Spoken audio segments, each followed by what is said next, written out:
Tere päevast, superstaarid! Siin on kaks emotikooni, mis mõlemad kujutavad, teate küll mida. Nüüd mul on selline küsimus, mõtleme minuga korra kaasa. Kui sinul on valikus kaks sellist asja, kas sa valid ühe neist või sa liigud edasi? See on väga straightforward. Ilmselgelt sa liigud edasi.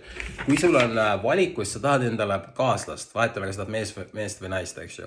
Kui mõlemad variandid on kuidagi nagu siuksed, et sa vaatad, ma ei soovi kumbagi, siis sa ei võta kumbagi, sa liigud edasi sellepärast, et sul latt on kõrgem, on ju? Nii. Oletame, kui sinu laps tuleb koolist koju ja ütleb, kuule, et seal mingi pätikamp seal koolis, eks ju, ta seal terroriseerib mind ja ähvardab, eks ju, ja siis seal on mingi teine pätikamp veel, kes omavahel need kaks pätikampa võitlevad. Kas sa siis ütled oma lapsele, et kuule, et vali kumb pätikamp sulle rohkem meeldib ja liitu nendega? Sa ei ütle seda. Ehk siis, kui keegi näiteks mõni arvamusliider ütleb, kuule, meil on Donald Trump ja meil on valikus Putin, tee valik.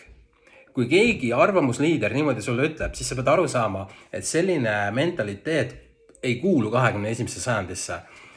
Sellel inimesel ei ole mitte mingisuguseid visioone. Puudub visionääride seltskond Toompeal. Ehk siis, kui keegi ütleb, et sul on valikus ainult kaks, eks ju, tee valik, kas sa võtad selle psühhopaadi Venemaal või psühhopaadi USAs, siis sa pead aru saama, et need vennad on oma aja ära elanud.